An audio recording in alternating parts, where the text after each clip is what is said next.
the pros with Squirtle Live. Find out more at squirtle.com/stream.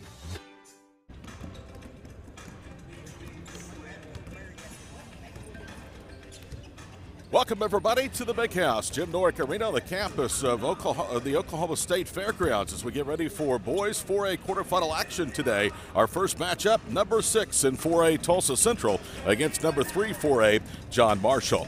Hi, Kid Number 1, I'm Todd Miller along with John Hardaway. We're glad to have you along as we'll have the afternoon call of this game to be followed up by Anadarko and Holland Hall.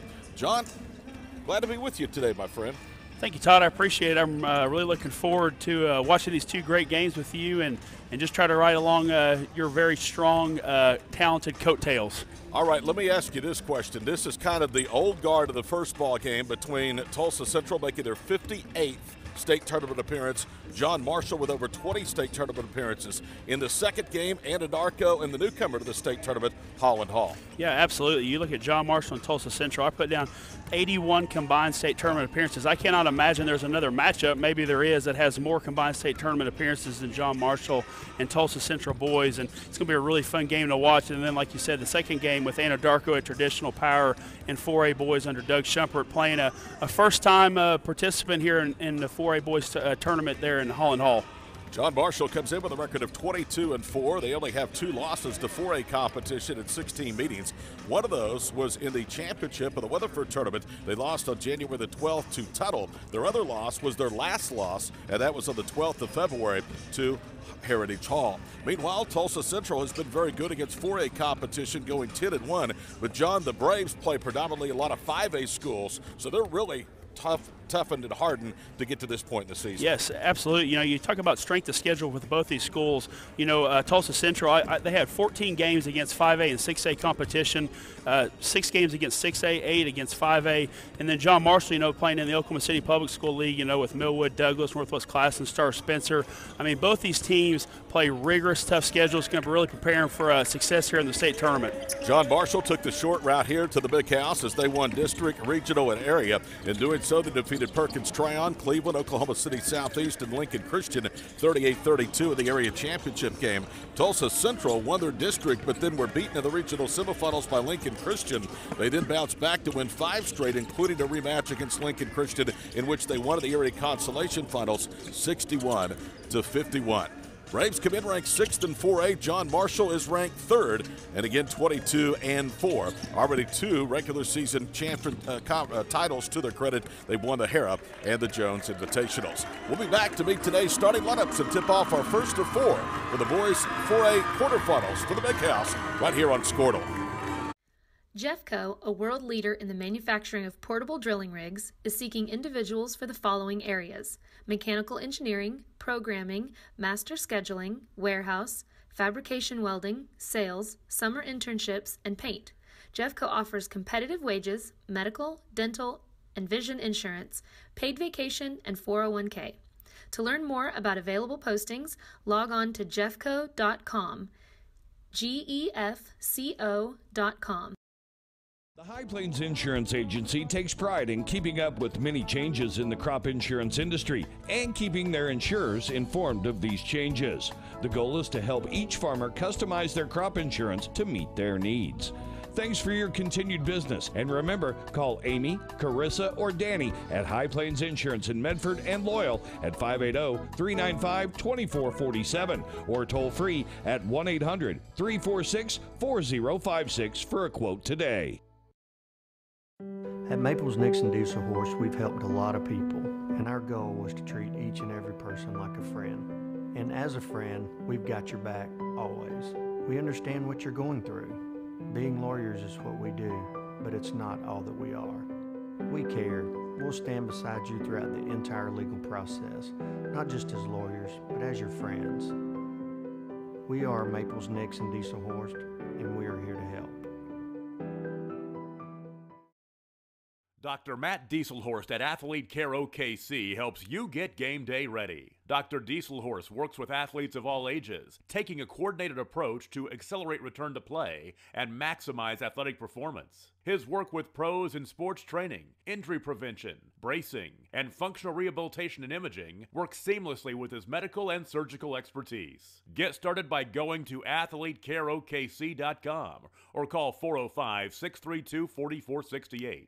Let Dr. Matt Dieselhorst at Southwest Orthopedic and Reconstructive Specialists get you back on the court. As a local, member-owned electric cooperative, Cimarron Electric is committed to providing the highest quality of service at a reasonable price. We're dedicated to serving our member owners with integrity, accountability, innovation, and a commitment to community. For more information, call or visit our website. Cimarron Electric Cooperative, serving Northwest Oklahoma since 1936 and powering the needs of a new generation.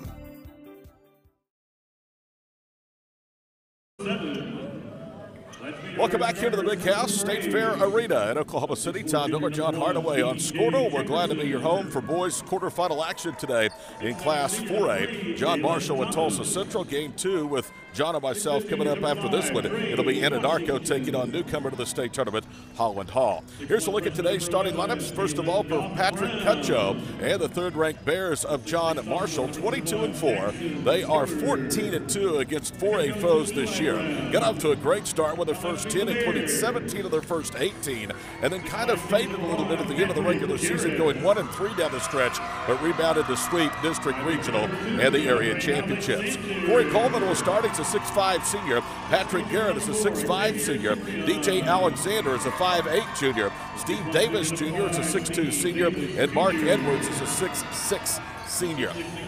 Only 2 double-figure scores for the Bears this year. That is Corey Coleman, who averages 16 points and 4 rebounds, and Patrick Garrett, who is a big presence inside for the Bears, a 6'5 senior, averaging a double-double through the first part of the postseason and 22 total games, 10 points and 10 rebounds. Tulsa Central will start B.J. Jefferson, a 6'4 junior, Jalen Thomas, a 6'7 senior, Trey Washington, a 6' junior, Kalen Goff Brown, a 6'1 freshman, and Jackson Skipper, a 6'5 sophomore. Tulsa Central in the road black uniforms, as you can see, John Marshall in the home white. This one should be, Mr. Hardaway, nothing short of an exciting matchup between two ultra-talented and very athletic teams. Absolutely. What I'm looking for is who's going to be able to impose their will defensively, who's going to be able to stop transition points, and who's going to get on the glass and dominate the defensive rebounds. All right, we're just about ready at midcourt. It'll be number 1, Patrick Garrett, to jump center for John Marshall, and he will oppose B.J. Jefferson, a 6'4 junior. You know, when you talk to Eli Brown, they feel very good about where they're going to be in the coming years. This is a team that has a nice mix of veterans and some underclassmen. One of those underclassmen going to start today, a freshman. The other is Jackson Skipper, who is a sophomore. So 2 of their 5 starters in quarterfinal Thursday are underclassmen. Yes, absolutely. Anytime you can bring a team with youth to the state tournament, it just lets you build on it for the next 2, 3, 4 years, and that's definitely what Tulsa Central has, built around their 6'7 senior Jalen Thomas, who's averaging 19 points a game. John Marshall having a little bit of problems. One of their players directly in front of our broadcast position courtside here at the Big House having some problems getting his shoes laced on his left foot, so that's the reason for the delay. If you're the Bears, you hope that that's not a sign of things to come. Hopefully not. It'll be a fun game. They've changed the lineup. It's going to be Xavier Cyprian that will start. He's number 4, and he is a 5'10 junior. Tulsa Central has controlled the opening tip, and here we go, the first of 4. Glad to have you along for the Big House on Squirtle. Jalen Thomas with it out front against the man-to-man defense. Takes a couple of dribbles. Down to Washington, slot left. He drives in, had it poked free. Gets it back. Thomas missed a bump in close. John Marshall with the rebound. Steve Davis Jr. with an outlet for Cyprian. He goes to the glass, and it's knocked out of bounds. First big defensive play of the day turned in by the Braves. What you're seeing right here, both possessions, everybody's going to get challenged at the rim on both sides. 7:38 to go, first period. Winner gets either Heritage Hall or Broken Bow. Entry pass is tipped away and stolen by Tulsa Central. Kalen Goff Brown came out of there with it. Central with their second offensive possession here early, and there's no score. Washington, guarded by Cyprian, works for the right wing down low. Gets it to Thomas, who goes up and under and lays it in. Tremendous finish there on the catch. 2-0 to lead for the Braves as we played 45 seconds from Oklahoma City. Working down low with a low post, missing an in-close jump shot, Mark Edwards. Rebound fought for. Tulsa Central has it. Washington attacks back the other way.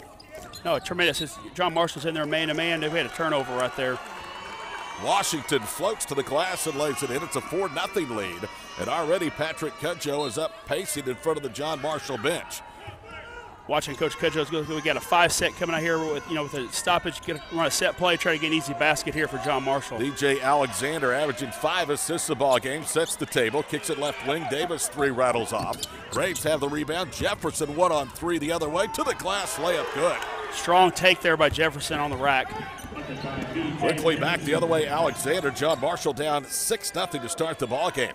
Patrick Garrett with it, slot left, underhands under the wing for Steve Davis Jr. Drives in, pump fakes, gets 2 defenders up in the air and lays it in. Great job getting to the front of the rim there and then using his up fakes to give himself some space so he can score. 4-2 Tulsa Central with 6:22 to go here in the first period. I think I incorrectly had said it was 6-0. Baseline left, Jefferson drives, offensive foul. No basket, they'll wave it off, and the charge was taken by Steve Davis. It's one of those tough, early 50-50 calls, and felt like the defensive player had established position there for John Marshall. 6:10 to go, opening period, along with John Hardaway. I'm Todd Miller, glad to be with you on Squirtle this afternoon. We get the afternoon action. Michael Swisher, Jared Mitchell with a call of tonight's 2 final games in boys quarterfinal action. Patrick Garrett with it at the top of the circle, probes his way in, and a blocking foul. That's going to go against Jalen Thomas. No shot, foul on the floor, and that's the first Central foul of the contest. They lead 4-2. John Marshall going over 2 minutes without a point to get on the board finally, and that was a bucket by Steve Davis Jr. DJ Alexander to throw it in. Looks for the safety valve out front, Steve Davis. He'll loop it to Edwards at the high post. He drives, had it knocked out of his hands, and it's off of him out of bounds. He had beaten that time skipper John at the high post, but the help defense by Jefferson poked it off of him out of bounds. Absolutely. You can see John Marshall's a well-coached team because every time they get in the lane, they're using their head fakes to try to create some space and get their shots. 5:44 to go, opening period. 4-2, and a foul at midcourt. Really physical was DJ Alexander that time. He was doing a lot of bumping with Goff Brown, briefly knocked the ball free. And then the second time that Kalen got it back, the foul was called on Alexander. Yeah, absolutely. Early in the game, both these guards are going to get up in each other underneath their chin and really challenge each other with the ball handler and their quickness. 2 team fouls for the Braves, 1 for John Marshall. Wing right is Brown, drives the baseline, layup is good. Well, they are just getting to the rim entirely too easy. Absolutely. John Marshall got to do a little better job coming over and help defense on the penetration by Tulsa Central. 6-2 our score. Out high with the basketball is Cyprian. Lobs it down low, and a travel is going to be called against Steve Davis Jr. The one thing I'm really seeing it here early on is that on both sides defensively, if you take it to the rack, you're going to get challenged at the rim by somebody. Early, John, it looks like the Bears are going to have to hang their hat on their defense, something they did in the postseason run to get here because the offense right now really out of sync. Yeah, absolutely. I mean, if you want to win the postseason, especially the state tournament, you better be able to defend.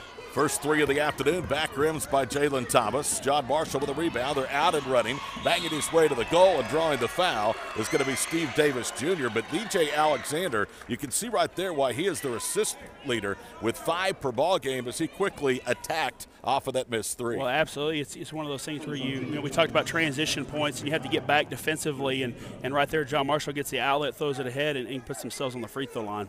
Davis Jr. with the only points for John Marshall early, hits the first free throw. The lead is down to 3 at 6-3 for Tulsa Central. They led 4-0, it was 4-2, then 6-2. And now 6-3 pending a second Steve Davis free throw. He's a 6'2 senior for the Bears. Second one is on the way, that one back rims, and yanking down the rebound is Trey Washington. So the Bears get 1 of 2 from Davis Jr. at the foul line. The lead is 3 for Tulsa Central. It's been as many as 4. Trey Washington into the front court, and he's called for a carry. And that was all because of the pressure from Steve Davis out high. Absolutely. Both teams are getting up, really getting on the ball handler, trying to make them uncomfortable, get the team out of their offensive flow here early in the game. Cyprian will inbound in the backcourt to DJ Alexander. Nearly a double-figure per game scorer. He's scored over 20 a couple of times this year, and again leads with 5 assists per ball game. Tulsa Central in his own defense. Alexander with it. Left corner for Edwards. Tries to feed it down low. For Garrett, it's knocked out of bounds by Washington. You know, it's one of the things we were talking to Coach Brown this week. He said, you know, we want to be a team that'll switch up our defenses, zone, man, based on the situation. Right there, they went 3-2 zone that possession, trying to slow down John Marshall a little bit. Alexander inbounds, foul line left. Garrett gives it up, fake, drives in and around and down goes the shot. Patrick with his first bucket.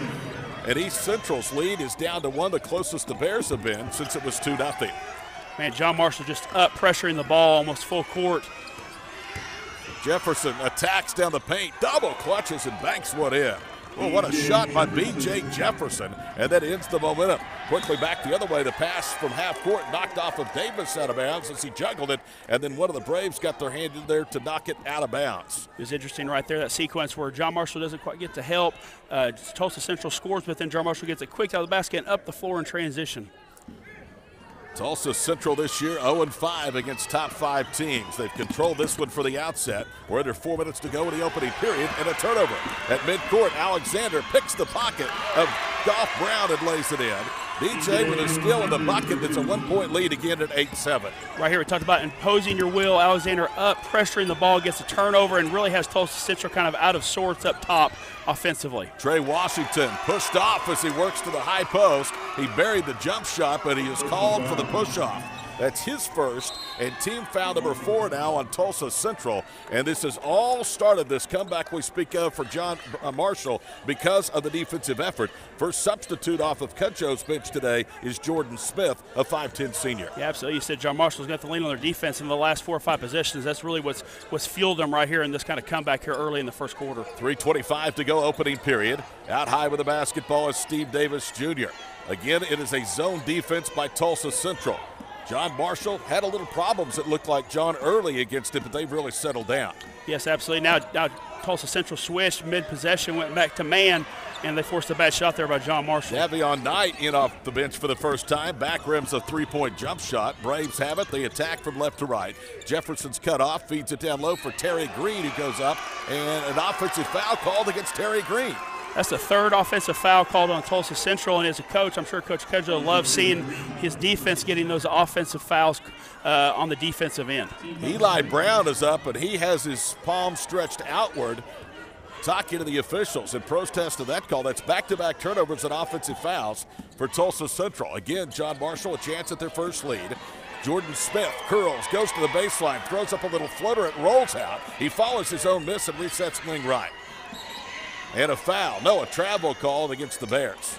You know, I think what Tulsa Central, when they've gone zone, it uses their length. It gives a little bit, keep the dribbler in front of them. When they've gone man, John Marshall makes a pass and goes right in their dribble drive and able to get to the middle of the lane. Braves preserve a 1-point lead. It's been as many as 4 here in the first period. We're under 2.5 to go in the opening session. B.J. Jefferson throws up a floater and got it going down the middle of the paint. He's got 6 points here in the first period, and the lead goes to 3 again, 9-7. Really impressive player at 6'4", to see Jefferson bring the ball up the floor and really attack at 6'4" in his frame. Alexander knocks down the first 3 of the ball game for the Bears. Slot left, and that ties us at 10 with 2:10 to go in the opening period. B.J. Jefferson gets a screen out high from Terry Green. Dribbles between the legs. Veers left against Jalen Thomas. Good defense by the Bears. Between the rings with it is Jackson Skipper, one of 2 underclassmen of the starting lineup for the Braves. Skipper steps into a 3 and got it left circle. Tremendous. Tulsa Central went high ball screen. Defender went underneath, and he shot the 3, which was the exact read he needed to do there. Bears quickly push, but Central gets back. John Marshall with under a minute 40 to play in the period. Down 3 will settle into a half-court offense. Alexander crosses over and scoops it up and in. How about that shot? Tremendous shot there up and under to get to the rack and then avoid the defender and finish. Tremendous play right there. 13-12, the lead is 1 and a foul at midcourt as Jordan Smith is going to be called for a block against B.J. Jefferson. Well, I tell you, these referees, they're going to have their hands full because both teams are just up under their chin, just really defending and putting a lot of pressure on these referees to call offensive and defensive fouls because of the amount of ball pressure you're getting from both teams on the ball. Timeout, 1:23 to go opening period. It's Central 13, John Marshall 12. It's a 30-second break, so we'll break briefly. This is the 4A state quarterfinals from Squirtle. FloorTech proudly serves schools across the state of Oklahoma with their gym floor and janitorial supply needs. and good luck at state to all teams. The Dutchbackers support all of Holland Hall athletics. Good luck at state, Holland Hall. Go Dutch!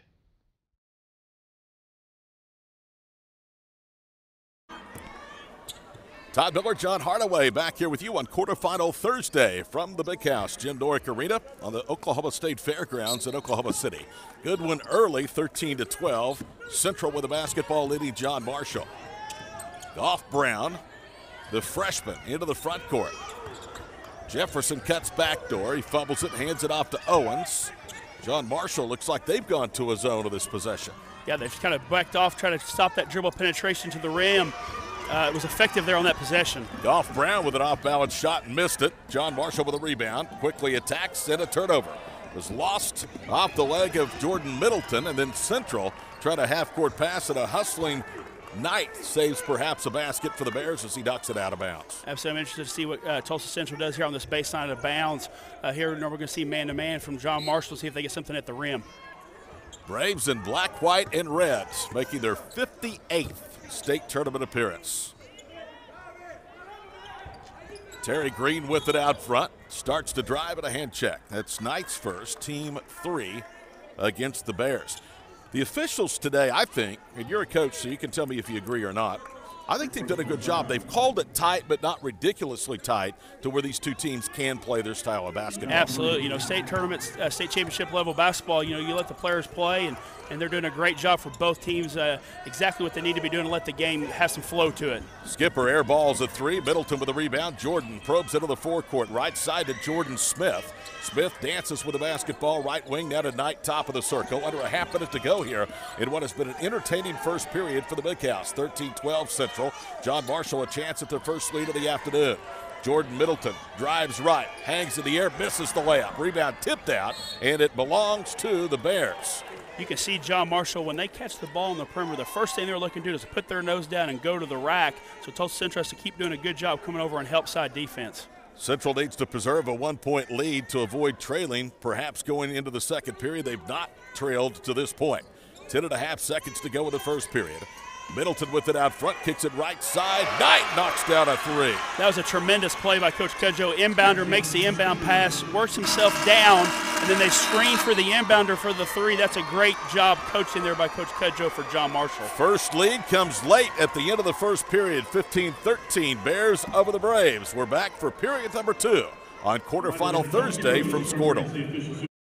For me, home, it's a very special word. Another special word is hometown. My hometown is Kingfisher, America.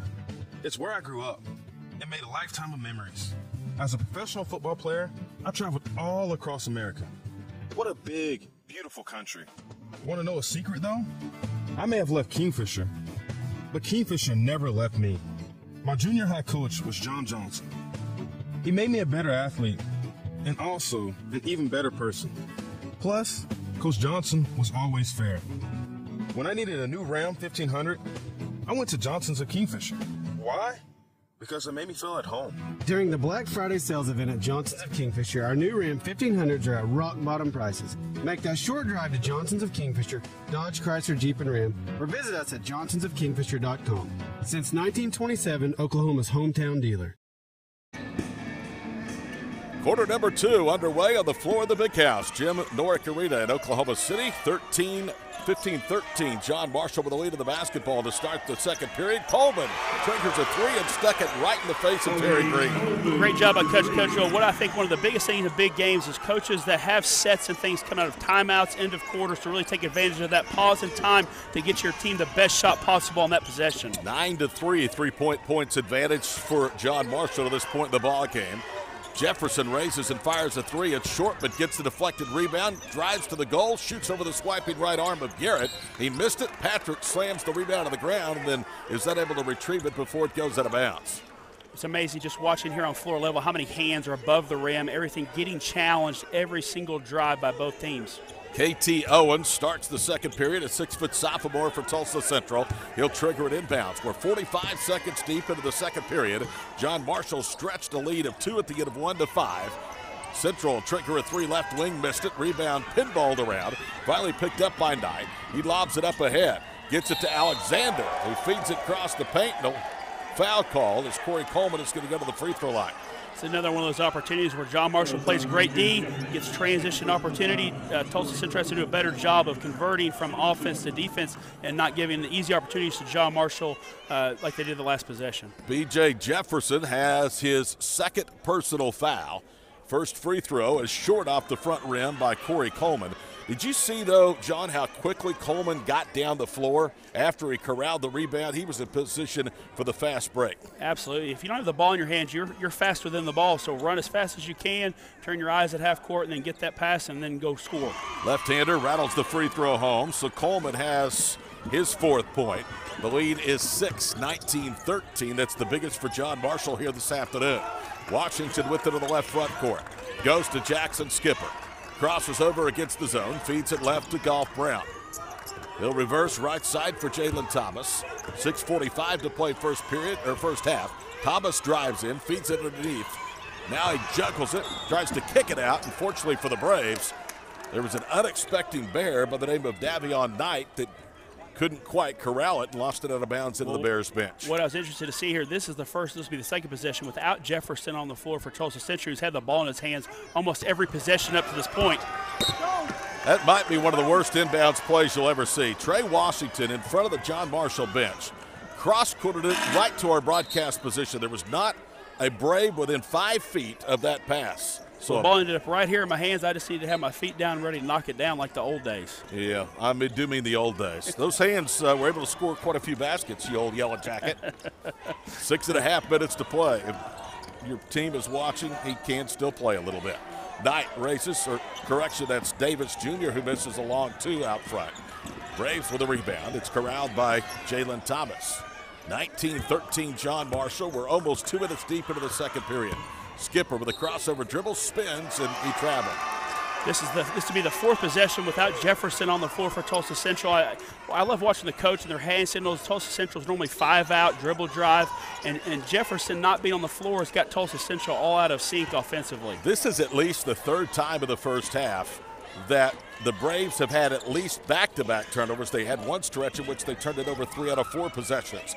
Left side, Patrick Garrett. Probes his way to the foul line, punches it out to Coleman. Swish, he got it. Absolutely beautiful shot. It always seems like everything looks better from a lefty. Time out on the floor. Tulsa Central needs one, and they'll take one. 5:50 to go in the half. Bears 22, the Braves 13. This is quarterfinal Thursday for the Big House on Squirtle. When it comes to cellular service, why pay for data you don't use? Pioneer Cellular offers a variety of plans designed to give you the lowest prices on the data you and the others on your plan really need. That's why people all over are switching to Pioneer. Pioneer Cellular can save you money on your family plan, no matter how you define family. Do the math. Visit our website at gopioneer.com, call us at 800-641-2732, or stop by a local Pioneer store. Find out how much we can save you. You got the bracket? I was just going to get the bracket. No, it's fine. Back here at Jim Norick Arena, Todd Miller, John Hardaway, 22-13. Central is yet to score here with this second stanza. They controlled much of the first period. A late 3 by John Marshall put them in front 15-13. And since then, it's a 7-0 second period advantage for the Bears, who will use full court pressure. 6'7" senior Jalen Thomas brings it to the front court, lobs it right side. Latrell George's shot is blocked. George runs it down to the right baseline of the dish. Bounce pass stolen away. Tylon Cox with a steal. A Euro step to the glass, and he lays it in. Tremendous finish there. Another possession. I think if you're Tulsa Central, you really need to get Jefferson back into the game so you can get back in the offensive flow. It's Coleman, not Cox. Looked at the wrong 0 on the roster. 9-0 the run for John Marshall to start the second period, and an offensive foul. Jalen Thomas was out of control. That is the 4th offensive foul that John Marshall has taken in defense. I mean, as a coach, that's exactly what you want from your guys on the half-court end of defense. Other 3 quarterfinal matchups. Our next game, Anadarko and OSSAA State Tournament newcomer Holland Hall. Tonight at 7, Broken Bow Heritage Hall. Kingfisher Elgin tonight at 8:30. A lot of people believe, John, that this is nothing more than a coronation for either Heritage Hall or Kingfisher. Absolutely. I mean, 1-2 all season long. It'll be interesting to see, but you never know when you get down here. All it takes is one hot shooter or one great player, and you know, the favorites go home. It happens all the time. Bears try to cross-court it. Jefferson knocks it out of bounds with 4:55 to play here in the first half. The lead is 24-13. Knight with it, had a deflected pass that's intercepted by Owens, and then Knight compounds the mistake by committing the foul at the other end, his second. Let's see if Coach Brown here for East Central gets Jefferson back involved since he's back into the game and kind of stops the offensive drought here that the Braves have had the last several possessions. Do you have a team outside of Heritage Hall or Kingfisher that you would consider a dark horse here in 4A boys? Well, I think, you know, both these in front of us just because of the quality of schedule that both these teams have played. I mean, nothing's going to phase either one of these teams any of the 3 days of the state tournament. KT Owens dribbles in front of us. Candy cross-court it. 4:37 to go opening half. B.J. Jefferson one hands it to KT Owens. John Marshall briefly put his other back in a man-to-man. Owens takes the defender off the dribble and banks her runner in. That was the first time that John Marshall didn't slide over and challenge a shot there that deep in the paint. Took almost 4 minutes for the Braves to get their first points of the second period. They trail by 9 and then tip a pass out of bounds at the other end. It's easy. It's evident to me as a coach that Tulsa Central, when Jefferson is on the floor, is much more comfortable. Steve Davis Jr. misses a three. Rebound tip. Cyprian has it. Goes up. Airballed to the follow shot. Rebound to Washington, and then he knocks it off of the leg of Davis Jr. Both coaches working hard. Patrick Cutcho on the John Marshall bench. Eli Brown likewise for Tulsa Central. Braves bench is off to our left. They'll shoot in front of it in the second half. Owens to Jefferson out front with 4 minutes to go first half. Jefferson a Euro step, throws up a runner and back rimmed it from 6 feet. Rebound to Washington, spins, goes back up just below the foul line and misses it. Rebound poked out, they'll try another three and misses that one. And then finally the Bears have nothing but white jerseys around the bucket to corral the miss. And out of frustration, B.J. Jefferson commits a bad foul. And I'll tell you why it's a bad foul, because that's his third, and he's their leading scorer right now with 6 this afternoon, and their second leading scorer at 17 per to go along with 5 rebounds coming into the state tournament. Absolutely. Jefferson was frustrated there because he missed the 5-footer. And you always tell your guys as a coach, don't make a mistake at 75 feet away from the basket, especially with 2 fouls. Tulsa Central is going to have to really dig their heels in here the last 3:45 of the second quarter to get to halftime and not let John Marshall extend this lead with Jefferson over on the bench. There's another reason it was a bad foul. It's a 1-and-1 for the Bears. Patrick Garrett, the shooter, hits the first and makes the second. So he has 4 points. The lead back to double figures at 26-15. 3:45 to play here with the first half. And coming in is Mark Edwards, actually returning the 6'6 senior, made the start today, averaging 6 points, 5 rebounds in his final year at John Marshall. Braves into the front court. Skipper to Golf Brown. The freshman veers left, kicks it off of the wing. The three won't go by Owens. Rebound weak side to the Braves. A tie-up, and the arrow will stay with Tulsa Central. Good hustle that time by Terry Green. Absolutely. I think John Marshall, Coach Cudjoe is telling John Marshall, dig your heels in right here and make it even more difficult with, their best player off the floor for Tulsa Central. KT Owens inbounds to Jackson Skipper out front with 3:19 to play here in the first half. Braves need to get something going, some momentum going to the halftime. And Owens, challenged at the rim, has the shot blocked by Edwards. Run out, layup good, but no basket. They're going to say a travel. Absolutely. Yeah. On the run out there, he was closely guarded on his hip. You'd like your guys to jump stop, shot fake, let the defender run by, and then you kiss it off the glass because you're going so fast, but you have the ball. You know what you're doing.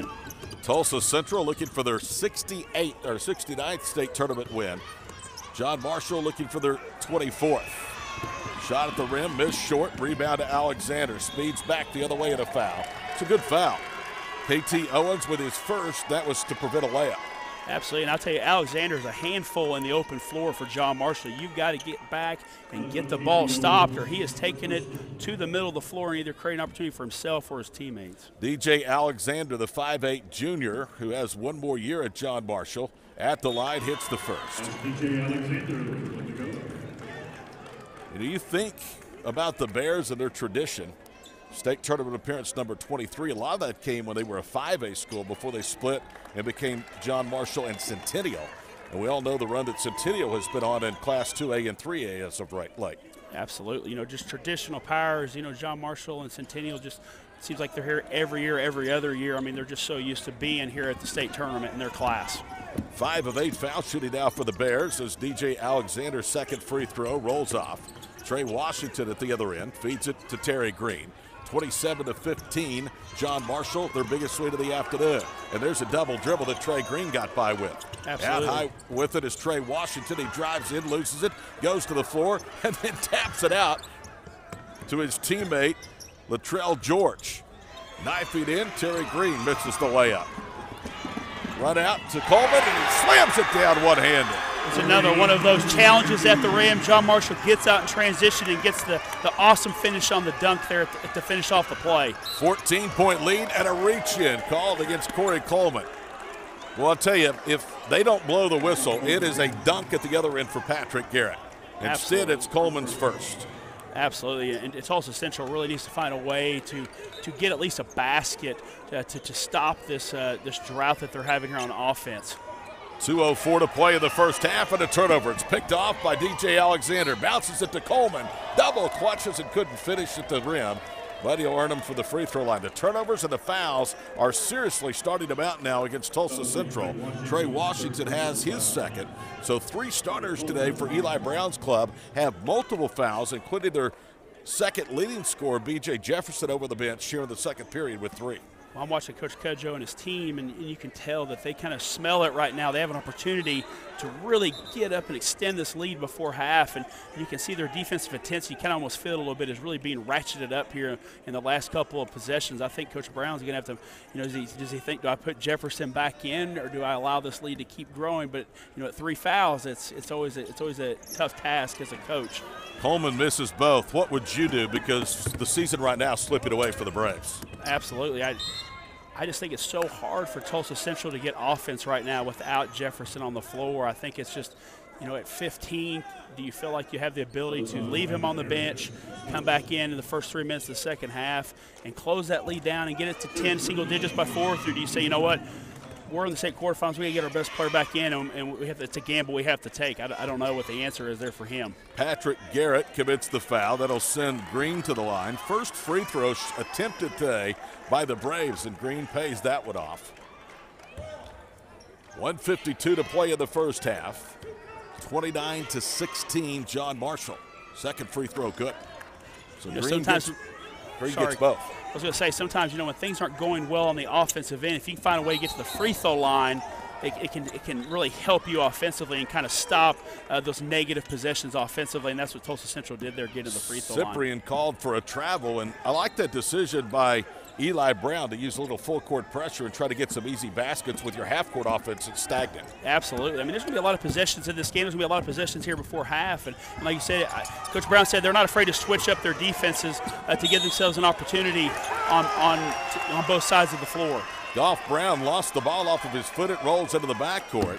Kalen, who is just a freshman, is saying, hey, I was hacked.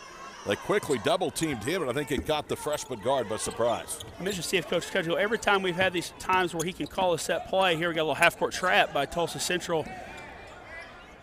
Underneath, up and in. Patrick Garrett on a good feed for the left wing side, 31-17. Under a minute and a half to play here in the first half for the Big House, and Tulsa Central turns it over. They lost the handle. Cyprian with a steal. Instead of a dunk, finger rolls it in. 4 straight, and it's now 33-17, John Marshall.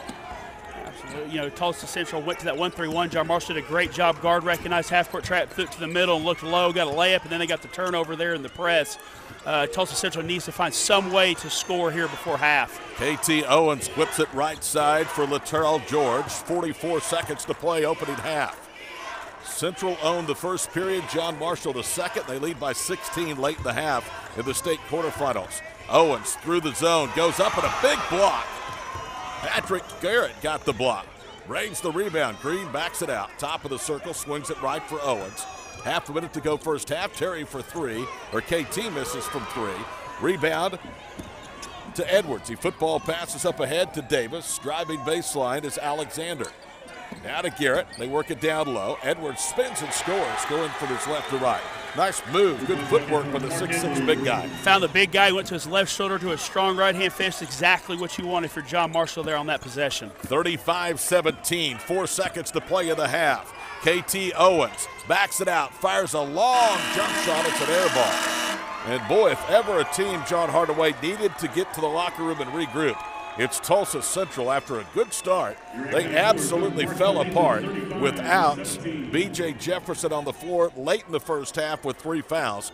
And the Braves score all of 4 points in that second period. Absolutely. Jefferson's foul trouble was a huge factor there in the first half, and this lead getting extended. And what I think Tulsa Central is going to have to find is an answer to John Marshall's half-court defense. And they're switching all the actions. They're switching the ball screens and the handoffs and the weaves and keeping everything out front and really making Tulsa Central take really tough shots at the end of possessions. We are at halftime. The Bears lead the Braves 35-17 to the first of 4 State 4A boys quarterfinal matchups at Oklahoma City. We're back to recap it in a moment on Squirtle.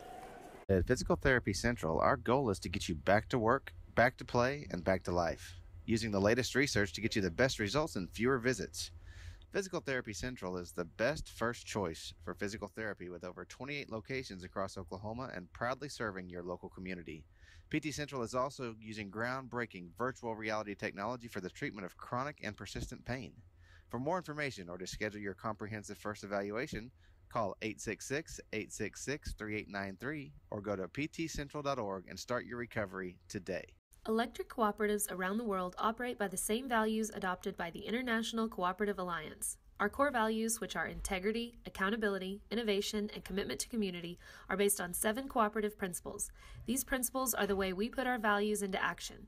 CK Energy Electric Cooperative is proud to sponsor the youth of our communities. We wish you the best of luck in the 2019 OSSAA State Basketball Tournament. Committed to your youth, that's part of the CK Energy commitment. The Dutchbackers support all of Holland Hall Athletics. Good luck at State, Holland Hall. Go Dutch!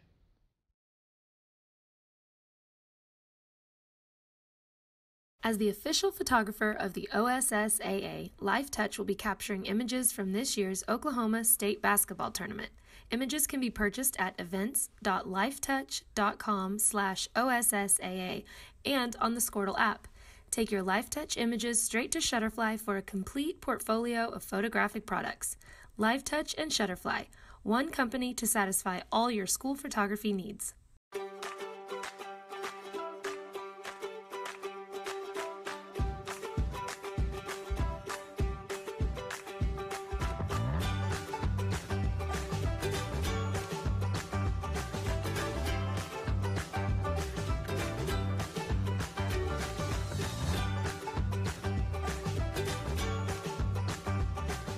Stream like the pros with Squirtle Live. Find out more at squirtle.com/stream.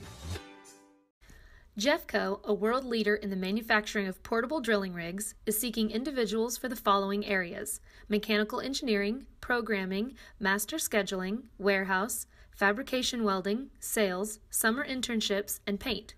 Jeffco offers competitive wages, medical, dental, and vision insurance, paid vacation, and 401k. To learn more about available postings, log on to jeffco.com. GEFCO.com. The High Plains Insurance Agency takes pride in keeping up with many changes in the crop insurance industry and keeping their insurers informed of these changes. The goal is to help each farmer customize their crop insurance to meet their needs. Thanks for your continued business. And remember, call Amy, Carissa, or Danny at High Plains Insurance in Medford and Loyal at 580-395-2447 or toll free at 1-800-346-4056 for a quote today. Welcome back here to the Big Grouse Oklahoma State Fairgrounds. 35-17, first of 4 4A boys quarterfinal games today from Oklahoma City. And right now, it's all John Marshall. They lead 35-17 at the halftime. The numbers look this way. Tulsa Central shooting 26%, 7 of 26, 1 of 11 from 3. John Marshall 59%, 13 of 22, 4 of 7 from three-point range. But John, you've dissected the stat column, and The 13 turnovers have really helped lead to that nearly 60% field goal shooting for John Marshall. Well, absolutely. I think, first off, you got to give credit to John Marshall's defensive scheme, which is they're man-to-man, but they're switching all the, we call them come-togethers, whether it's a handoff or a ball screen or a weave, and they're able to keep Tulsa Central out in front of them. And so that's really relegated Tulsa Central, especially in the second quarter, where it's almost everything is 12 feet and out with the contest. And then you get the miss, and now what's John Marshall doing? They're getting the rebound, pushing it ahead out in transition, and getting easy baskets through the free throw line. I mean, that's why John Marshall shooting almost 60% from the field in the first half. I mean, it's going to be really hard to beat anybody shooting 60% from the field. And Tulsa Central's got to find a way to get to the basket, get to the free throw line, get some buckets, if nothing else, just to stop the John Marshall transition offense that has really been a huge factor here in the first half. Well, the 13 turnovers are way too many in November, let alone at the State Fairgrounds Arena in March. Some of those are just silly mistakes. I mean, they've been unforced mistakes, losing the ball off of a leg, trying to cross-court it, nobody's there on an inbounds pass. I mean, as good as John Marshall's defense has been, some of those 13 turnovers didn't necessarily have to take place. Absolutely, and I think it all happened when Jefferson went off the floor in foul trouble. They didn't have somebody to go take the ball and take the lead, and kind of the go-to person there to manage your offense in the half court. And I would bet most of the turnovers happened after Jefferson had to go to the bench with the foul trouble, and that's really where a lot of the trouble has happened for Tulsa Central here in the first half. Let's take a look at the first half scoring. Corey Coleman with 11 points to lead the Bears, 8 from DJ Alexander, who also has a couple of rebounds and 2 assists at the break. Patrick Garrett with 6 points, 3 points apiece from Davion Knight off of the bench, and Steve Davis Jr. He had the first basket of the ball game for the Bears. Has not scored a field goal since. It's 1 of 2 at the foul line. 2 points apiece for Mark Edwards and also Xavier Cyprian. I did incorrectly credit a block shot to Mark Edwards. Both of the John Marshall block shots in the first half went to Patrick Garrett. Leading scorer, B.J. Jefferson, with 6 points. Nobody else with more than 3. And they've had 6 other guys score, had the Braves in the first half. Jackson Skipper has their only 3-point basket in 11 tries. He is their second leading scorer with 3 at the break. Jalen Thomas, Trey Washington, Kalen Golf Brown, and Trey Green all with 2 points. Green's coming for the foul line, the only free throws attempted by Tulsa Central in the first half. We'll take another 2-minute timeout, delve deeper into the first half numbers for the State Fairgrounds Arena. At the break, it's all John Marshall. They lead Tulsa Central 35-17 on quarterfinal Thursday here on Squirtle. At Maples Nixon Diesel Horse, we've helped a lot of people, and our goal was to treat each and every person like a friend. And as a friend, we've got your back always. We understand what you're going through. Being lawyers is what we do, but it's not all that we are. We care. We'll stand beside you throughout the entire legal process, not just as lawyers, but as your friends. We are Maples Nixon Diesel Horse, and we are here to help. Dr. Matt Dieselhorst at Athlete Care OKC helps you get game day ready. Dr. Dieselhorst works with athletes of all ages, taking a coordinated approach to accelerate return to play and maximize athletic performance. His work with pros in sports training, injury prevention, bracing, and functional rehabilitation and imaging works seamlessly with his medical and surgical expertise. Get started by going to athletecareokc.com or call 405-632-4468. Let Dr. Matt Dieselhorst at Southwest Orthopedic and Reconstructive Specialists get you back on the court. As a local, member-owned electric cooperative, Cimarron Electric is committed to providing the highest quality of service at a reasonable price. We're dedicated to serving our member owners with integrity, accountability, innovation, and a commitment to community. For more information, call or visit our website. Cimarron Electric Cooperative, serving Northwest Oklahoma since 1936, and powering the needs of a new generation. FloorTech proudly serves schools across the state of Oklahoma with their gym floor and janitorial supply needs. And good luck at state to all teams. When it comes to cellular service, why pay for data you don't use? Pioneer Cellular offers a variety of plans designed to give you the lowest prices on the data you and the others on your plan really need. That's why people all over are switching to Pioneer. Pioneer Cellular can save you money on your family plan, no matter how you define family. Do the math. Visit our website at gopioneer.com, call us at 800-641-2732, or stop by a local Pioneer store. Find out how much we can save you. At Physical Therapy Central, our goal is to get you back to work, back to play, and back to...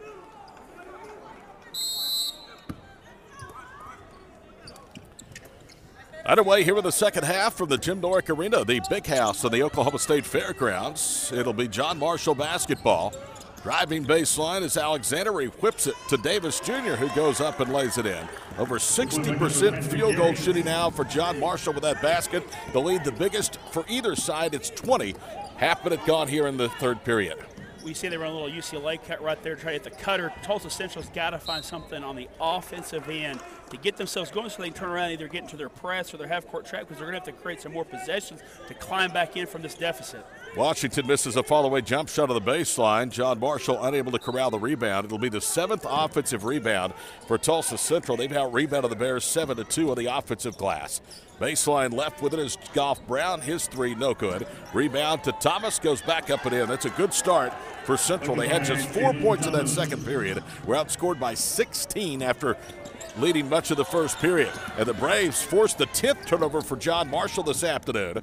Jefferson with it to the goal, back rims it, hits the front rim, bounds away, no good. Follow shot, no good, and a third attempt, I believe, by Trey Washington is in. Offensive rebounds for Tulsa Central, you know, that's a buffet that anybody can eat at as much as you want.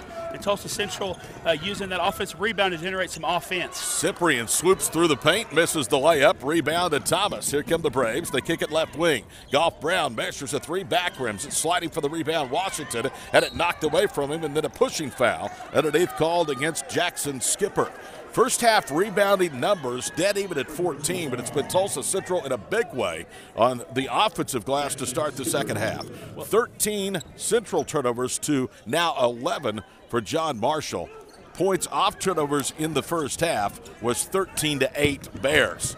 Lead is down to 16. They get it down low, and feathering one in left-handed is Patrick Garrett. Garrett now has 80 ties for the second most points with Alexander on the floor for the Bears. Their leading scorer is Corey Coleman with 11.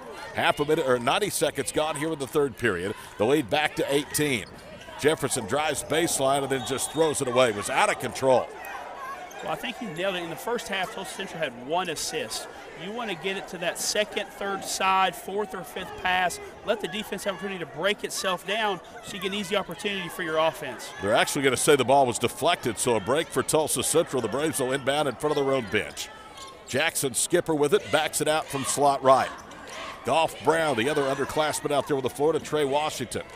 Cross courts it to Skipper. Back to Jefferson. Right side to Goff Brown. His three, front rims. Rebound pulled down by Washington, and he lays it in. Well, they are just whipping the Bears right now, or the Braves, on the offensive glass, and John Marshall with an unforced mistake. Stepped on the inbounds line, and the Braves will get it underneath their own goal. You have to give credit to Coach Brown. He's made a couple adjustments here. He's put a post in, the single post at the rim instead of being 5 out. So now you have that presence down at the rim for offensive rebounds, and it's helped the spacing on the perimeter too.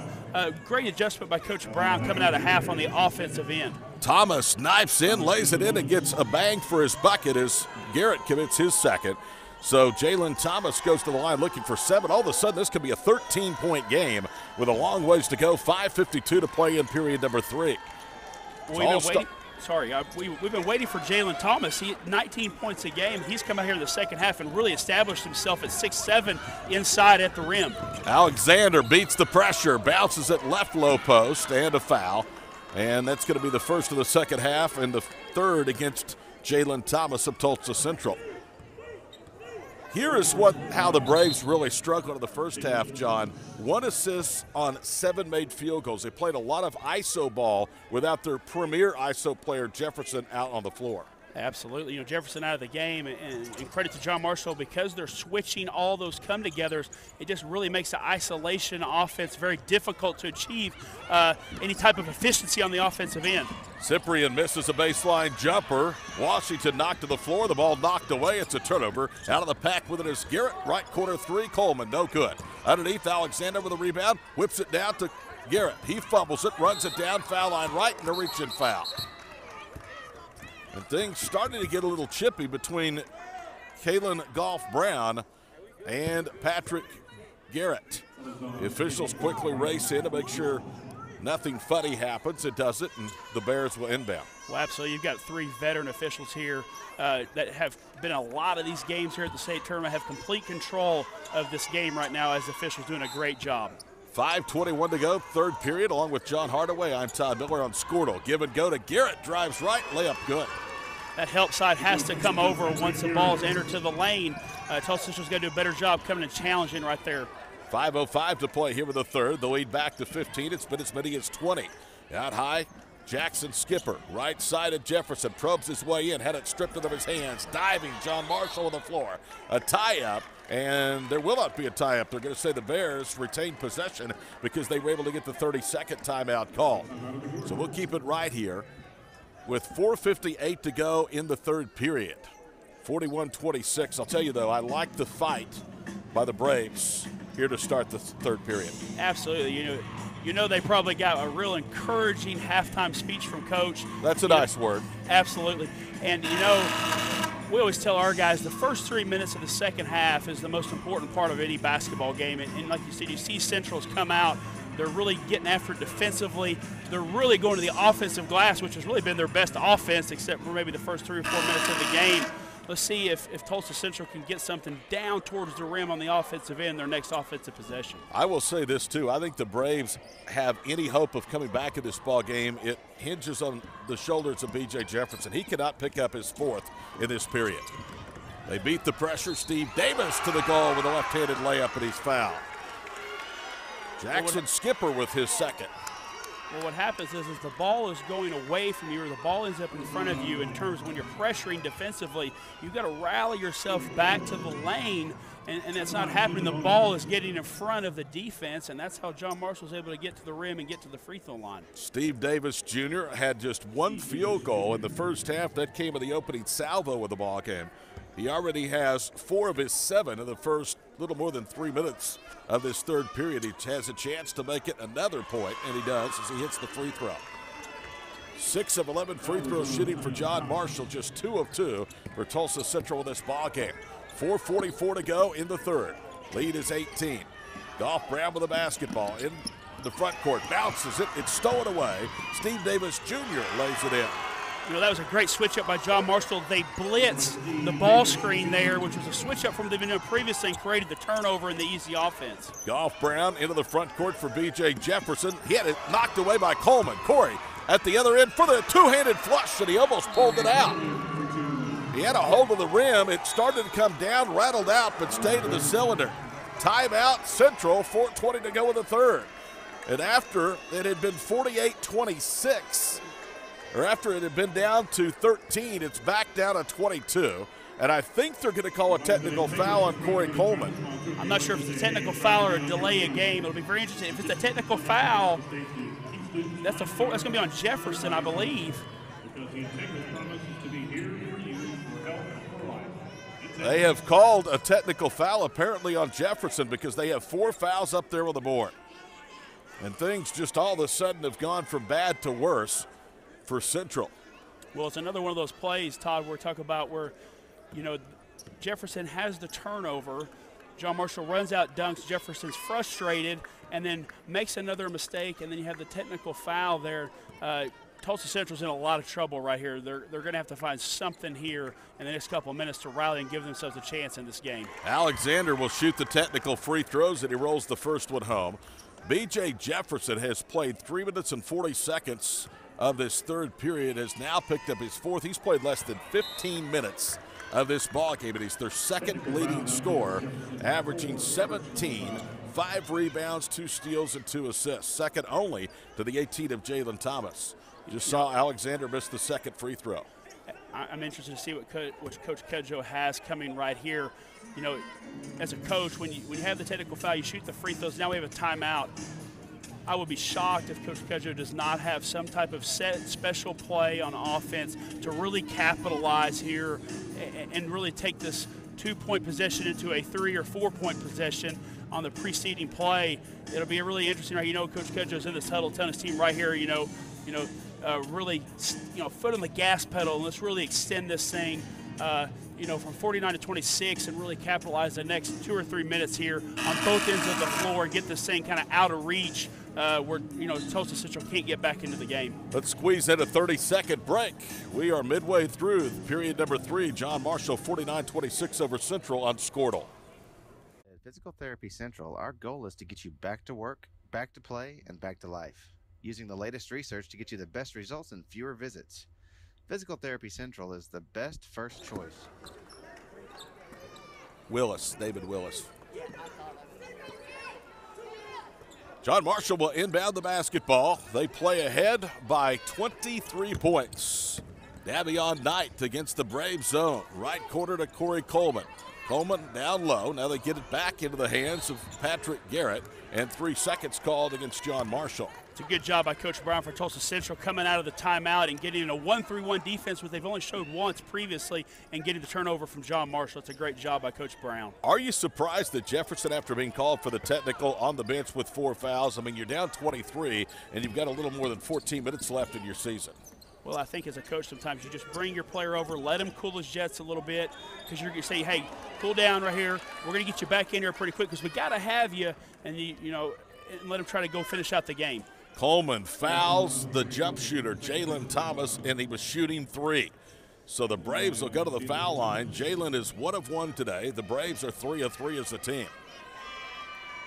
Foul shot up and good. Thomas will get 2 more. Obviously, you have a chance to rebound more when you don't shoot well. Sub 30% field goal shooting today for Tulsa Central. John Marshall, on the other hand, shooting nearly 60%. Second of 3, spins off. Thomas will get 1 more. Again, he has been dangerously quiet from a Brave standpoint, tallying just 8 points, 6 here in the third period, averaging over 18 a game, and he does manage to pay 2 of the 3 off. Well, I think with the deficit and with Jefferson's 4 fouls, you're going to see a lot of Jalen Thomas for Tulsa Central the next several possessions for the Braves. Well, you say that, he goes to the bench. John Marshall against the half-court trap, throws it away. It's intercepted by Tylon Cox. He'll leave it for Golf Brown, who goes to the goal and missed the layup. Rebound to Steve Davis Jr. They have the numbers. 3-on-1 tonight, and he lays it in. Another transition opportunity for John Marshall. 3:19 to go here in the third period. 51-28, John Marshall. Trey Washington, right side. Bounces it for Terry Green. Underneath to Golf Brown. The freshman is trapped. Trying to kick it out. It's knocked away. Steve Davis Jr. with it. Bounces it to Garrett. He's cut off wing right. Now we'll slow it down as he attacks baseline right. Feeds in the left corner. Coleman's 3, no good. And Tylon Cox one-hands down the rebound for the Braves, and then he throws it away. It was intercepted by Steve Davis Jr., who then stops and pops at the top of the circle. There is almost nothing worse than turnover and then give up the 3. The next offensive or the next defensive possession. That's exactly what happened to Tulsa Central right there. Cox with it to the corner, dribbles up to the wing, feeds it to the cutting Washington. There's contact on the way of the goal, and Washington is going to go to the foul line. I think Coach Brown is seeing here down 25. He's got to get his 2 best players in the game, regardless of foul situation, and try to cut in this lead, before the fourth quarter here starts here in the next, 2:36 left here in the third. Alexander with his second personal foul. That is team foul number 3 against Marshall, 5 against Central. And the first foul shot, no good. Washington will get 1 more. That's only the second miss on the day in 7 free throw attempts for Tulsa Central. I think if you're Coach Brown and your staff, you're saying we have to have Thomas and Jefferson on the floor. Unless it's a stoppage of play and you can get them off on the defensive end, they're going to have to be out there the rest of the way for Tulsa Central to get back into it. Washington cleanly hits the second free throw. If this game does not turn out the way that Eli Brown would have hoped for, don't discount this program being back for a 59th time next year. They returned 4 starters, and even in 2 years have 3 starters back. High post with it as Edwards misses going down the paint. Ends up on the floor. Central with a rebound. Thomas kicks it out left wing. 3 by Washington is good. Trey Washington, clean as you please from 3, and it's down to 20, 53-30. Coleman crosses over, throws up a runner, missed it, back rim. Rebound to Alexander. He had it ripped out of his hands by Trey Washington. Washington being ridden into the front court, now accelerates. Alley-oop lob, and he didn't know what he wanted to do.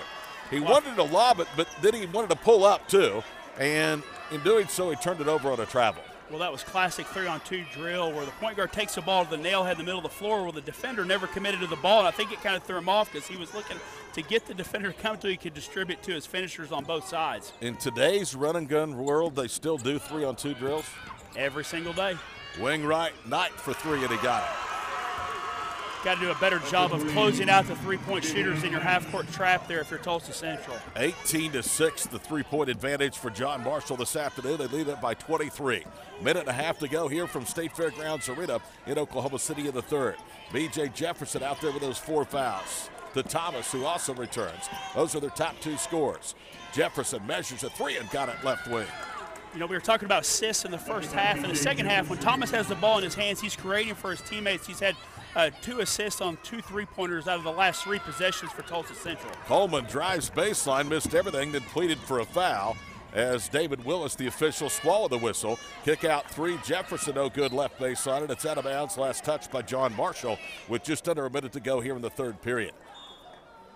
Let's see if Tulsa Central gets something out of their baseline out of bounds set here for either Thomas or Jefferson. You know, it's hard to really defend baseline out of bounds because you're in a weird position in relation to the ball. Jefferson gets an inbounds pass, works right front court. 50 seconds to go with the period. Thomas to Jefferson for 3, head of the nail. He back rims that one. The rebound pulled down by Garrett. Leads the break, lobs it up ahead to Edwards, gathers and lays it in. Just another transition opportunity for John Marshall. It's just been devastating for Tulsa Central on their misses, not getting back defensively. Do you agree you win a lot of games with guys like Mark Edwards? He may get lost amongst some of the other stars on this team, but he is vital to their success. Throw it up a baseline runner, Golf Brown, he missed it, and there he is. Edwards again with a rebound. Well, you see right here, they're 4-on-2, 4-on-3. Easy basket for John Marshall. Garrett lays it under the assist from Corey Coleman. 10 seconds to play in the period. Jefferson on a run out, lays it in with the left hand. 5 seconds to go, 60-36. Alexander, a stop and pop 3, right circle, no good. Skipper with a rebound, heaves it the length of the floor. It's nowhere close. And boy, does Tulsa Central have work to do. Down 22, going to the final 10 minutes of their season if they cannot rally here at the Big House. Through 3 quarters, it's the John Marshall Bears 60, Tulsa Central 38. This is Quarterfinal Thursday from Oklahoma City on Squirtle. At Physical Therapy Central, our goal is to get you back to work, back to play, and back to life, using the latest research to get you the best results and fewer visits.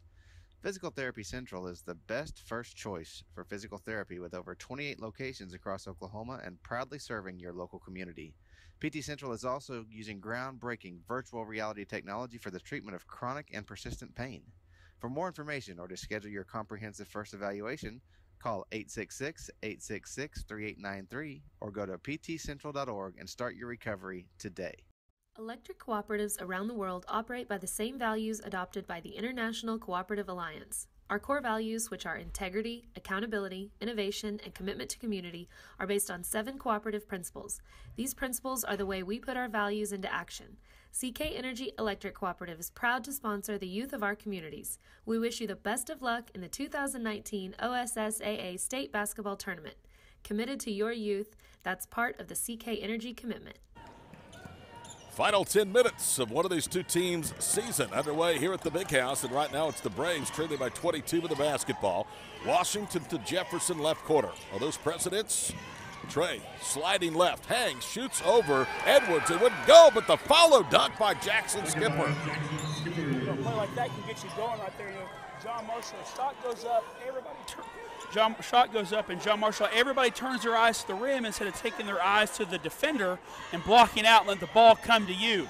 And a lot of the putback dunk right there for Tulsa Central. Half a minute gone to the fourth period. John Marshall trying to advance to play either Heritage Hall or Broken Bow tomorrow night at 6 in the state semifinals. Bears lose the handle. A jump ball is called. David Willis now is coming in, and I think he may be calling a foul. It may be a loose ball foul against DJ Alexander, and I think that's exactly the call. So 7:21 to play in the ball game, 60-40. I'm excited about this next game. Anadarko with Doug Shumpert, one of the better high school basketball coaches in Oklahoma, bringing the Anadarko Warriors to town. They will take on an up-and-coming program in Holland Hall, who makes their first ever public school state tournament appearance. Yes, absolutely. It should be a tremendous game. You know, great coaching matchup. I can't wait to talk about that one before we get to it. But like you said, you have that classic Anadarko has been here for this will be their 15th appearance, I believe, and then Holland making their first. And you just never know how those are going to go, whether the experience wins out or, you know, the team, hey, we really don't know what this is about. We come out, we're kind of loose. Is Holland Hall going to be tight, or are they going to let it kind of go and play and be comfortable here in their first appearance here at the state tournament? They did call a foul on DJ Alexander, so it'll be a John Marshall turnover out of the timeout with 7:21 to play in the basketball game. Winner gets either Heritage Hall or Broken Bow. Heritage Hall has won more than 40 straight ball games. They'll look to continue that remarkable streak against the Savages of Broken Bow tonight. The semifinal matchup between those schools will be at 6 o'clock tomorrow here at State Fairgrounds Arena. Absolutely. Heritage Hall, they talked about this on the Public vs. Private podcast this week on Squirtle, where Heritage Hall's played one of the more impressive schedules in the state, and to be undefeated is truly remarkable and have one of the better players in Trey Alexander. Thomas with it, top of the circle, reverses to Washington for three, and he got it. Good start. You got to start hitting threes. They've made a couple already here. Late third, early fourth, a minute gone in the period, and it's 60-43. John Marshall. Here comes the full court pressure. Here's the problem, though. You have to be aggressive, force turnovers, but you've got your best player, B.J. Jefferson and Jalen Thomas, in foul trouble. Well, I think you've seen exactly, you know, if you're Coach Brown, you're getting what you want, and that is Tulsa Central's come out fighting here in the fourth quarter. And I think you tell Jefferson, hey, you know what, you just have to let it go. If we're going to get back in this, you're going to have to play, and it's foul or foul, but it doesn't matter at this point. We need you in the game and giving us everything you got, regardless of the foul situation. Edwards, an up fake, spins in for the high post, goes right at Jalen Thomas, who has 3 fouls. He blocked that one cleanly, and then Edwards commits a foul on B.J. Jefferson, who was speeding back the other way.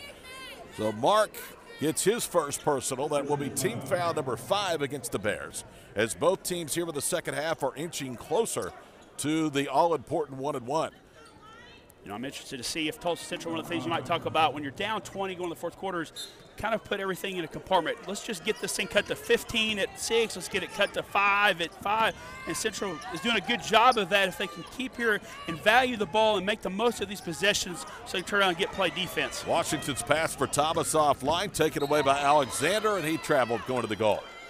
You know, you were seeing that Euro step all the time. Now, it's amazing. It's filtered down from the NBA to the college, and now it's in the high school where these players are all Euro stepping, especially in the open floor. It makes it tough on the referees. I mean, 3 really good referees, walk or not a walk.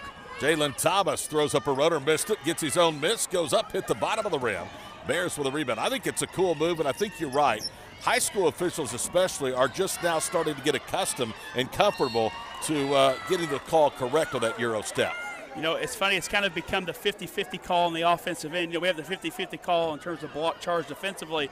Now on the offensive end, is that Euro step, is it a walk, or is it a great play? And, you know, every time you watch it, you might think just a little different. B.J. Jefferson gets a loop pass from Jalen Thomas. Out on the OSSAA logo, left front court. Approaching 5.5 minutes to play in the Central season if they can't rally down 17. Quarter 3 ball by Owens, spins out. Rebound to Patrick Garrett. 5:26 to play. 60-43 John Marshall. And the ball nearly thrown away. It was last touched out of bounds by B.J. Jefferson. You know, something I've noticed the last couple of possessions, and something Tulsa Central was doing a great job early in the third quarter, was offensive rebounds. Now it's shot and nobody's going to the glass, and that's been their best offensive weapon here in the second half for Tulsa Central. Well, it helped them get back in it after they trailed at halftime by 20. Down the paint, off the inbound as Cyprian had the shot blocked as he missed it, and the rebound. Goff Brown all the way to the goal. Comes up short on the layup. Another offensive rebound for Jalen Thomas, and he is fouled. Well, I say it all the time, regardless at what level you're watching. When you don't box out on the defensive glass, 9 times out of 10, something bad is going to happen. They're either going to score or you're going to get a player in foul trouble. Cyprian, fortunately for John Marshall, got the call, and it's only his first. Jalen Thomas will shoot a pair at the line. First one is up and no good. He back rimmed that. You know, early on, we had the dilemma for Tulsa Central was defensive transition was such an issue. you want to send guys to the offensive glass, but you got to make sure you get back. I think at this point in the game with 5 to go and you're down 17, you sending your guys to the glass and trying to get as much offense as possible. Thomas misses both. He's missed 3 out of his last 4 after hitting his first 2. Quarter ball 3 by Steve Davis, no good. Garrett with a rebound, back to Steve out front. Under 5 minutes to play. Alexander puts up a 3, misses that with a rebound knocked away. Scramble for it, and it's saved inbounds by Patrick Garrett. He was battling with Latrell George, and then a timeout is called by John Marshall. 4:49 to play. Quarterfinal game number 1 for the boys 4A state tournament in Oklahoma City. It's John Marshall 60, Tulsa Central 43. We're back after these messages on Squirtle.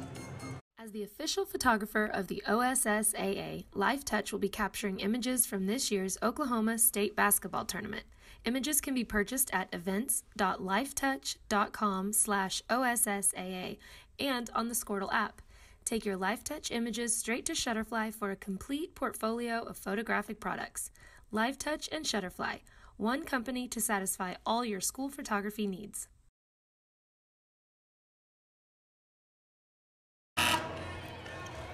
Todd Miller, John Hardaway back here with you courtside. Jim Norick Arena, a.k.a. the Big House State Fairgrounds Arena in Oklahoma City. John Marshall, 4:49 away from advancing to the state semifinals. They control this one, leading by 17 over Tulsa Central. Lob pass goes to Corey Coleman. Near midcourt, Coleman attacks left, sets up Garrett, who goes up. The shot was challenged by KT Owens. Run out for Jefferson. Past 2 defenders, layup good. Boy, what a big swing right there, John. It could have been a 19-point lead. Instead, it's down to 15 with 4.5 to play. Absolutely. Got that lead down to 15. Can Tulsa Central get a stop and get around the 10-point mark? There's a turnover. Cyprian turns it over. Time now to bring up this topic. If you're watching and you've watched past state tournaments here in Oklahoma, you might notice something different. Usually it's a 2-man officiating crew. For the first time ever, the OSSAA employing a 3-man crew in state tournament games. Absolutely. We saw it last week even at A and B.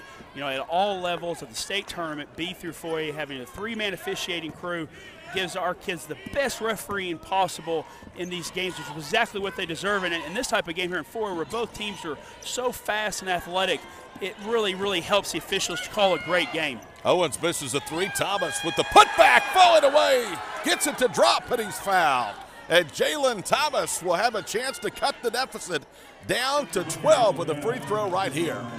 You know, we talked about Jefferson's foul trouble in the first half. In the third quarter, you know, Thomas was in foul trouble too. And when those two are on the floor, it's amazing how much good stuff happens offensively for Tulsa Central. Patrick Garrett gets the foul. It's his 3rd. So now John Marshall has 2 players. The other, DJ Alexander, with 3 fouls. 2 others, Coleman and Knight, with 2 fouls. Foul shot is good, and boy, what a good time to heat back up for the line for Jalen Thomas. It's down to 12 with 4:06 to play. Give Tulsa Central, win, lose, or draw, a lot of credit this one. Patrick Garrett all the way to the goal, grab, layup is good, and he's fouled. Just a killer for Tulsa Central. You get it to 15, you're in your full court press, and you allow John Marshall to literally drive all the way down the middle of the floor, take 3 or 4 dribbles and shoot the layup and get the foul. And now it's back up to going to have the potential to be at 18 for John Marshall. Great job by them handling the pressure of Tulsa Central and then finishing it at the rim. Well, and it's a killer because Jalen Thomas had 4 previous. That's his 5th, so he's out of the ball game. Garrett, a 3-point opportunity, rattles home the free throw. Garrett today has 15. He averages a double-double, 10 points, 10 rebounds. Garrett in the first half had 6 points, only 2 rebounds. Lead back to 15, 63-48, 3:48 to play in the ball game. Wing right with it is Jefferson. He'll measure a deep 3. It's halfway down, rattled out. High for the rebound, Steve Davis Jr. John Marshall can afford to take some time off the clock. Instead, they put up a quick 3 left wing. It's an air ball right into the arms of Trey Washington. Not a good shot by Davion Knight. Through the paint goes Washington, lost it, goes to the floor. It's taken away by Knight, and a loose ball foul against Tulsa Central. David Willis, the official, looking at Jackson Skipper. That's going to be his 3rd personal foul. You know what's going to come down here, Todd, is both teams are going to be in the bonus. The clock's going to be stopping. Tulsa Central's going to have to get up and pressure to force action. Can John Marshall go to the free throw line, stick those free throws, and extend the lead from where it is at right now? Both teams are into the 1-and-1, so it'll be Knight at the line. with his teammates off. All Braves lining up the paint, and he hits the first, so he'll get the bonus. You know, a lot of coaches do it different ways. You know, Coach Cudjoe, and I like this way where you pull all your guys off, you expect to make the free throw, you put that confidence in your shooter, and it allows you kind of the opportunity for your players to kind of have a free or extra timeout they wouldn't get otherwise if they were all up around the free throw line. Second free throw by Knight, hangs at the rim, falls off into the waiting arms of the Braves. 64-48 with 3:10 to play in the ball game. John Marshall looking for their 24th state tournament appearance or victory in 23 appearances. Fadeaway jump shot, Skipper won't go, stick back won't go. They tip for the rebound. It's still free, picked up by Skipper. He misses in close. And then on the rebound, Patrick Garrett is going to be fouled. I think it's on Jackson Skipper. You know, just a tough possession there for Central, getting all those opportunities right there at the rim, right off the offensive glass, and just unable to cash them in there. Now John Marshall going back to the free throw line, looking to extend this lead even further. Garrett will be the free throw shooter. This might be the greatest overstatement in the history, but Central has no chance if John Marshall closes them out at the foul line because the Bears are going to be there for quite a time for the last 2:59 of this ball game. First one is good. Yes, absolutely, because any conversion, any points that Tulsa Central scores, they're going to have to immediately turn around and press and trap. And like I said, unless they get the turnover, they're probably going to put John Marshall on the free throw line unless John Marshall shoots a layup on the back end. Second free throw is good from Garrett. John Marshall has played 3 state tournament teams, and they're 0-3 against all 3 coming to this one. Washington moves right, fires a 3, missed it, and then the rebound saved off of Skipper out of bounds. They played 3 teams that are in the state tournament. 5A Northwest Class, they lost to them by 17. John Brown lost to 3A Power Millwood by 6. And their last loss prior to this win streak, that started in the district tournament, was a 25-point loss to a team they may see tomorrow in Heritage Hall. 2:36 to play. Steve Davis into the front court. Knight with it between the circles. Knight veers right. Now they'll pull it back out. And this is what the Bears need to do. Absolutely. Is let the clock be your friend. Well, you've got Coach Cudjoe here, great coach for many years. Classic spread, 4 corners, guy in the middle of the floor. You know, milking this clock, especially with the foul situation. It's basically either free throw line or layup, and it has to be an easy layup, not a contested layup, but you have to turn. Knight loses the handle. It's taken away by Golf Brown, who's fouled. That's the last thing that John Marshall wants, is an opportunity for Central to get points for the free throw line. You know, as a coach, that's what you – in that situation with the time and score is that turnover. And I think Coach Cudjoe was wanting to foul there, but you got to tell your guys, hey, we got that ball under my chin. I'm pivoting tight, securing the ball, and being strong at all times here late in the game. Golf Brown a little bit shaken up after that tumble to the hardwood. The officials checking on him. He's walking around in front of the top of the circle, as you can see. He will stay in. That last foul was against Davis Jr. That's his first. Both teams with 8 fouls here in the second half with 2:07 to play. Foul shot is good. Second one upcoming from Golf Brown. By the way, it was nice to see David Glover today here at the state tournament. David's had some health problems, looks good, feels good, and what a job he's done the last 2 weeks. He and his wife, Cindy, kind of the first couple of state tournament basketball. Absolutely. David Glover, Cindy Glover, just tremendous people. I've known them for half my life. I mean, it's just awesome to be able to see them down here, visit with them, and like Coach Glover just takes a tremendous amount of pride in making sure that this is done well down here for our B through 4A teams and schools, coaches and players, and just does a great job of running the state tournament. Golf Brown misses the second free throw. However, Coleman throws it away, and then Central gives it right back. A strip steal, and DJ Alexander is fouled at the head of the circle. So he'll go to the line for the final 1-1 of the afternoon for John Marshall. I think we could go ahead and pencil the Bears in to a 6 o'clock semifinal game against Broken Bow or Heritage Hall tomorrow. With 1:46 to play, they lead comfortably 66-49 pending a 1-1. Absolutely, and what you got here with Alexander as a point guard, which is what you want as a coach. He went and got the ball right there. He wants the ball in his hands, navigating traffic, and basically either I'm taking care of the ball, getting where it needs to go, or I'm going to the free throw line and sticking these free throws here at the end of the game. First free throw by DJ Alexander is up and down. He has alternated makes and misses in his first 5 today at the free throw line. Made 3, missed 2. He'll get one more. This for point number 68, and it rattles off. I'll tell you what, they're going to have to shoot a lot better from the foul line tomorrow if they're to beat Broken Bow or Heritage Hall. That is one area that they've left some points on. And then Jefferson throws it away at the other end. Well, I think what we're going to see here from Coach Brown, you mentioned the youth that Tulsa Central had, and with the score now, the game in hand, let's get those younger guys in, get them on the floor here at the State Fairgrounds, because you're bringing all that youth back next year so they kind of get that out of their system. So next year it's not this new idea for these, these freshmen and sophomores they're here for the first time for Tulsa Central. Coach Brown does exactly that. He brings in a 6'3" freshman, Sean Edmondson, into the ball game for the first time. 1:19 to play. Alexander dribbling around, was grabbed by the jersey, and then the ball is deflected into the backcourt, so it's not over and back, but Davion Knight traveled. Coach Cudjoe's mad at his point guard right there.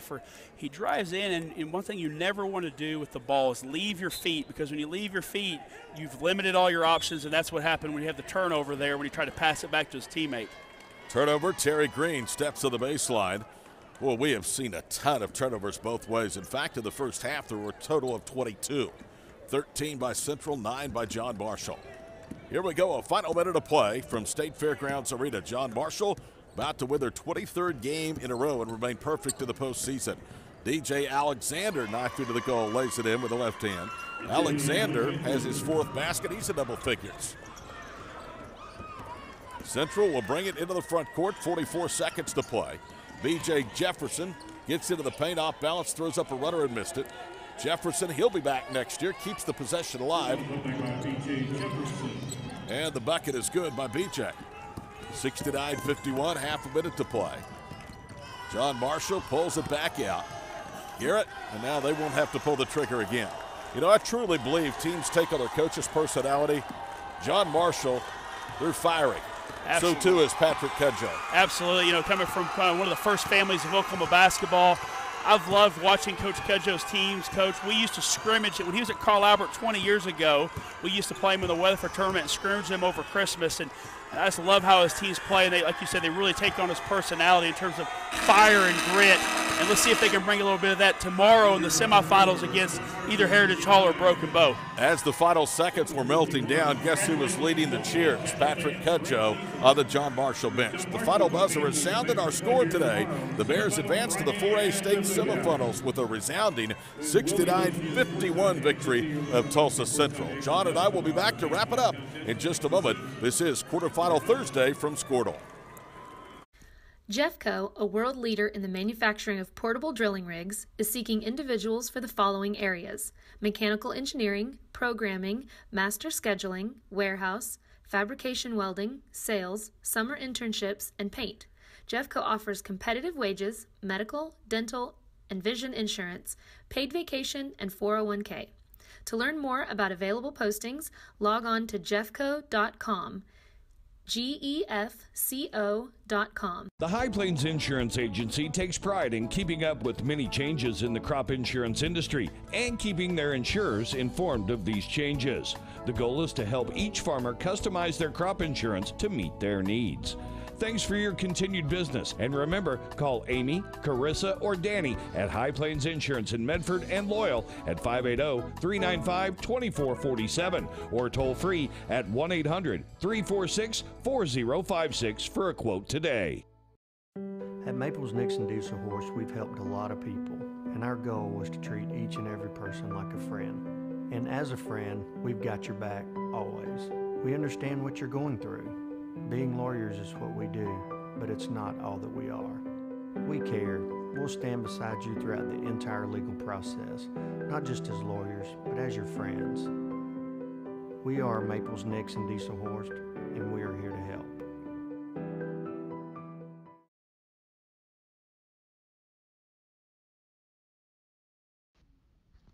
FloorTech proudly serves schools across the state of Oklahoma with their gym floor and janitorial supply needs. And good luck at state to all teams. When it comes to cellular service, why pay for data you don't use? Pioneer Cellular offers a variety of plans designed to give you the lowest prices on the data you and the others on your plan really need. That's why people all over are switching to Pioneer. Pioneer Cellular can save you money on your family plan, no matter how you define family. Do the math. Visit our website at gopioneer.com, call us at 800-641-2732, or stop by a local Pioneer store. Find out how much we can save you. Welcome back here to State Fairgrounds Arena, the Big House. Todd Miller now visiting with John Marshall head basketball coach Patrick Cudjoe. Coach, congratulations. That was a hard-fought win against a team that they may have been young, but they really fight hard, don't they, at Central? They're very athletic. They're almost a mirror image of us in their athleticism and length and their quickness. We felt like we could spread the floor and be a little more disciplined than they. So it was just a great win against a quality opponent. Patrick Garrett, I thought, was really good today, 19.6 rebounds, and you kind of staggered his minutes a little bit. He played 31 minutes. Yeah, we can only afford to give Patrick just a couple-minute break. He's our guy. He's our defensive stopper. He leads us in rebounds and blocks. And the stat that doesn't come to light is how many shots he alters. He alters so many shots, makes people take bad shots. He's just a great player for us. You have to be pleased with the way your team has righted the ship. You get hit a little bit of an air pocket late in the regular season, still may remain perfect here in the postseason. Well, we played a tough season. Northwest Classen, they're in the state 5A tournament.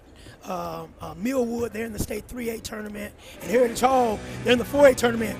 So it just really helped us to play a tough schedule. Heritage Hall could be on the docket tomorrow. Got any preference in a semifinal opponent? No, we're happy to be in the Final Four. This is enormous for our John Marsh community for us to be in the Final Four. We don't care who we play as long as we're still playing tomorrow.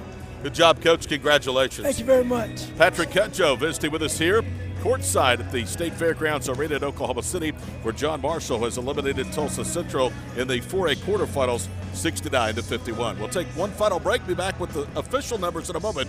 You're listening to the 4A quarters on Squirtle. Dr. Matt Dieselhorst at Athlete Care OKC helps you get game day ready. Dr. Dieselhorst works with athletes of all ages, taking a coordinated approach to accelerate return to play and maximize athletic performance. His work with pros in sports training, injury prevention, bracing, and functional rehabilitation and imaging works seamlessly with his medical and surgical expertise. Get started by going to athletecareokc.com or call 405-632-4468. Let Dr. Matt Dieselhorst at Southwest Orthopedic and Reconstructive Specialists get you back on the court. At Physical Therapy Central, our goal is to get you back to work, back to play, and back to life, using the latest research to get you the best results and fewer visits. Physical Therapy Central is the best first choice for physical therapy with over 28 locations across Oklahoma and proudly serving your local community.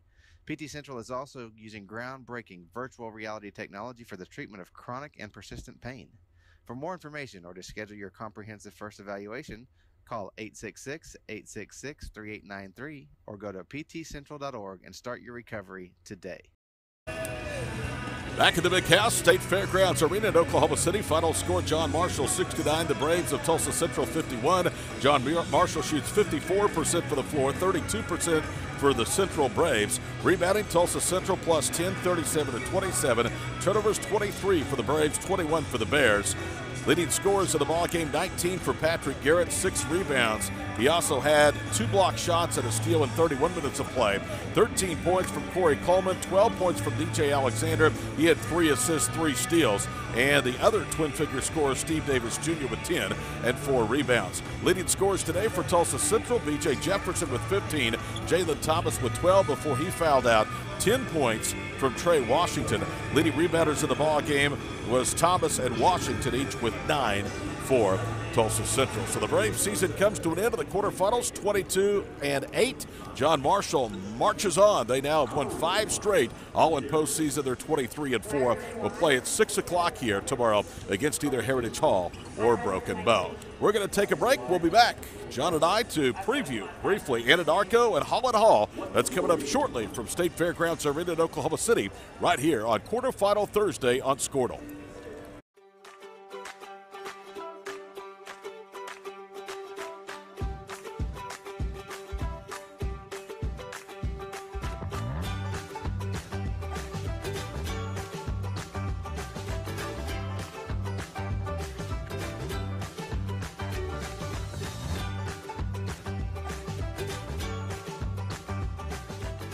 like the pros with Squirtle Live. Find out more at squirtle.com/stream.